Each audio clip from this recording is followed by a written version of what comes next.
हाँ, ये रिंग अच्छी है, बीवी को पसंद भी आ जाएगी। अरे यस सर, आपकी चॉइस बहुत अच्छी है और ये डिजाइन भी नया है। डिजाइन नया है वो तो ठीक है, लेकिन सोने की प्योरिटी का प्रूफ कहाँ मिलेगा? बनिए एक जागरूक ग्राहक। आज ही डाउनलोड कीजिए BIS केयर ऐप। सोना खरीदने से पहले BIS केयर ऐप पर HUID कोड अवश्य वेरीफाई करें। नमस्कार, ये आकाशवाणी चंडीगढ़ है। अब आप रतिका से प्रादेशिक समाचार सुनिए। पहले इस बुलेटिन के मुख्य समाचार। उच्चतम न्यायालय ने दिल्ली और राष्ट्रीय राजधानी क्षेत्र में वायु प्रदूषण कम करने के लिए पंजाब, राजस्थान, दिल्ली और उत्तर प्रदेश की सरकार को पराली जलाने की घटनाओं पर रोक लगाने को कहा। हरियाणा पुलिस ने सभी प्रकार की हेल्पलाइन सेवाओं को डायल 112 से जोड़ा। अतिरिक्त पुलिस महानिदेशक AK चावला ने कहा कि दिवाली पर 12 नवंबर से राज्य भर में सुरक्षित महिला यात्रा सेवा प्रायोगिक तौर पर शुरू की जाएगी। हरियाणा के गृह मंत्री अनिल विज ने आज अंबाला में रेलवे मार्ग पर बहुमंजिला पार्किंग का उद्घाटन किया और हरियाणा के मुख्य सचिव संजीव कौशल ने मिशन कर्मयोगी हरियाणा कार्यक्रम का शुभारंभ किया। अब समाचार विस्तार से। उच्चतम न्यायालय ने दिल्ली राष्ट्रीय राजधानी क्षेत्र में वायु प्रदूषण कम करने के लिए पंजाब, राजस्थान, दिल्ली और उत्तर प्रदेश की सरकार से पराली जलाने की घटनाओं पर रोक लगाने को कहा है। शीर्ष न्यायालय ने कहा है कि इसको लेकर राजनीति नहीं होनी चाहिए और पराली जलाने पर रोक लगनी चाहिए। न्यायमूर्ति SK कौल, सुधांशु धूलिया और न्यायमूर्ति PK मिश्रा की पीठ ने कहा कि वायु प्रदूषण कम करने के लिए तत्काल आवश्यक कदम उठाने की जरूरत है। न्यायालय ने कहा कि प्रदूषण की समस्या से निपटने के लिए वाहनों की संविषम जैसी योजना मात्र एक दिखावा है। शीर्ष न्यायालय ने पूर्व जारी आदेशानुसार स्थापित किए गए स्मॉग टावर के काम न करने का उल्लेख करते हुए सरकार को इसकी मरम्मत के निर्देश दिए। मामले की अगली सुनवाई 2 दिन बाद शुक्रवार को होगी। हरियाणा पुलिस ने सभी प्रकार की हेल्पलाइन सेवाओं को डायल 112 से जोड़ दिया है ताकि लोगों को अलग अलग जगह से मदद मांगने के लिए विभिन्न नंबरों से डायल न करना पड़े। हरियाणा के अतिरिक्त पुलिस महानिदेशक AK चावला ने आज पंचकुला में एक पत्रकार वार्ता को संबोधित करते हुए ये जानकारी दी। उन्होंने कहा कि प्रदेश के लोगों को अब हरियाणा एक आपातकालीन नंबर 1 पर सभी प्रकार की सहायता प्राप्त होगी। श्री चावला ने बताया कि मुख्यमंत्री मनोहर लाल एवं गृह मंत्री अनिल विज के निर्देश पर पुलिस महानिदेशक शत्रुजीत कपूर के मार्गदर्शन में ये कार्य संपन्न हुआ है। उन्होंने बताया कि पुलिस हेल्पलाइन नंबर 100, महिला सुरक्षा हेल्पलाइन 1091, यातायात हेल्पलाइन 1073, साइबर अपराध हेल्पलाइन 1930, दमकल केंद्र हेल्पलाइन 101 और एम्बुलेंस हेल्पलाइन 181 तथा महिला एवं बाल सुरक्षा के लिए हेल्पलाइन 1098 को डायल 112 से जोड़ा गया है।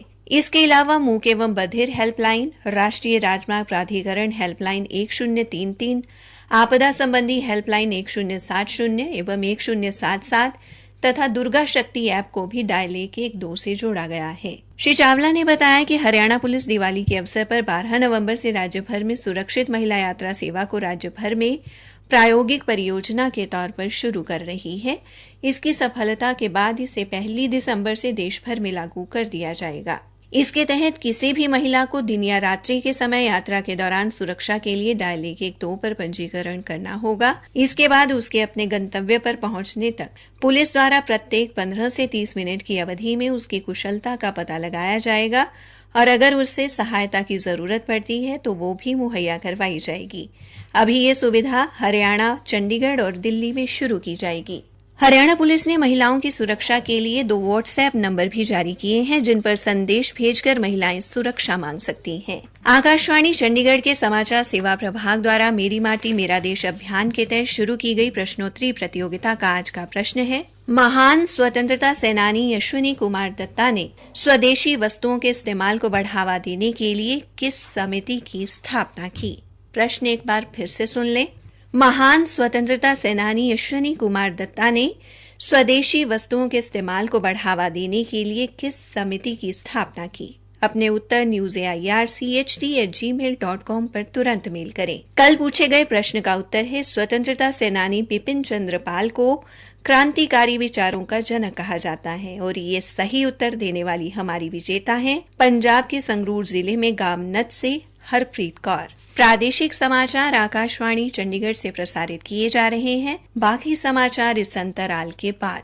यो क्या गाने बजाने में लगा है तू? तेरा बापू इतने पैसे देके तुझे पढ़ाई गाने बजाने के लिए नहीं करवा रहा। माँ, मैं युवा उत्सव में भाग लेने की तैयारी कर रहा हूँ। युवा उत्सव क्या है? हरियाणा सरकार द्वारा 15 से 29 वर्ष के सभी युवाओं युवतियों के व्यक्तित्व के विकास हेतु युवा उत्सव आयोजित किया जा रहा है, जिसमें folk dance, folk song, competitive, non competitive, essay writing, poster making जैसी बहुत सारी प्रतियोगिताएं होंगी, जिसमें हरियाणा के मूल निवासी युवा भाग ले सकते हैं। जी हाँ, 15 से 29 वर्ष के सभी युवा इस युवा उत्सव में आकर अपनी प्रतिभा का प्रदर्शन करें। वो 750 से 15,000 रूपए तक के इनाम जीतें। रजिस्ट्रेशन की अंतिम तारीख है 11 नवंबर 2023। अधिक जानकारी के लिए iti-haryana.gov.in पर लॉगिन करें अथवा निकटतम जिला मुख्यालय ITI में संपर्क करें। कौशल विकास एवं औद्योगिक प्रशिक्षण विभाग हरियाणा द्वारा जनहित में जारी।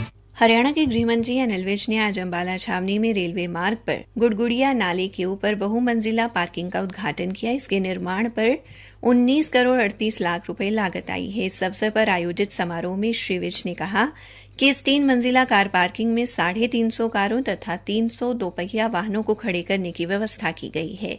उन्होंने कहा कि यहां पर लिफ्ट लगाने के लिए टेंडर किए जा रहे हैं और लिफ्ट लगने से कार पार्किंग करने वालों को नीचे से ही पता चल जाएगा कि कौन से तल पर गाड़ी खड़ी करने की जगह उपलब्ध है।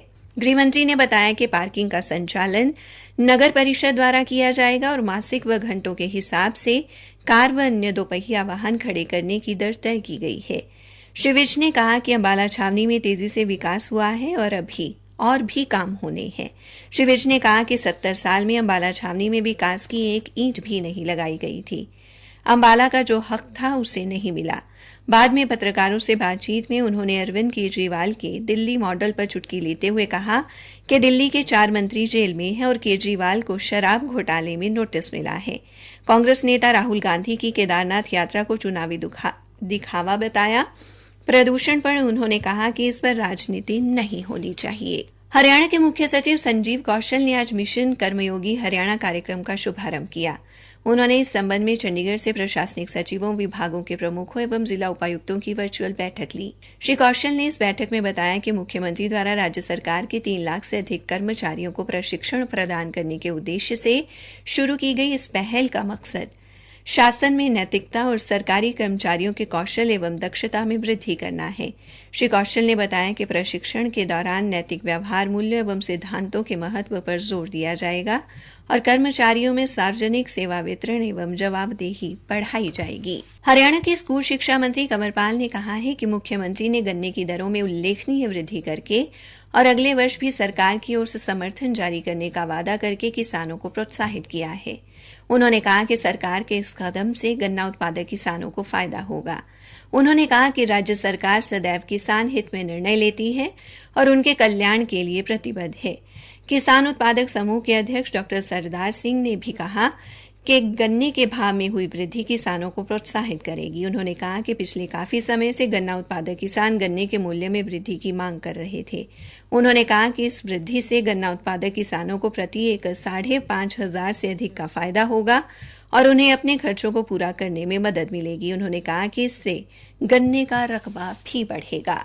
सेना में आर्टिलरी रेजिमेंट में तैनात जवान महेंद्र सिंह, जिनका हृदय आघात होने से निधन हो गया था, का पार्थिव शरीर आज गांव गढ़ी पट्टी लाया गया, जहां राजकीय सम्मान के साथ उन्हें अंतिम विदाई दी गई। अंत में मुख्य समाचार एक बार फिर। उच्चतम न्यायालय ने दिल्ली और राष्ट्रीय राजधानी क्षेत्र में वायु प्रदूषण कम करने के लिए पंजाब, राजस्थान, दिल्ली और उत्तर प्रदेश की सरकार को पराली जलाने की घटनाओं पर रोक लगाने को कहा। हरियाणा पुलिस ने सभी प्रकार की हेल्पलाइन सेवाओं को डायल 112 से जोड़ा। अतिरिक्त पुलिस महानिदेशक A.K. चावला ने कहा कि दिवाली पर 12 नवंबर से राज्य भर में सुरक्षित महिला यात्रा सेवा प्रायोगिक तौर पर शुरू की जाएगी। इसी के साथ ये समाचार बुलेटिन समाप्त हुआ।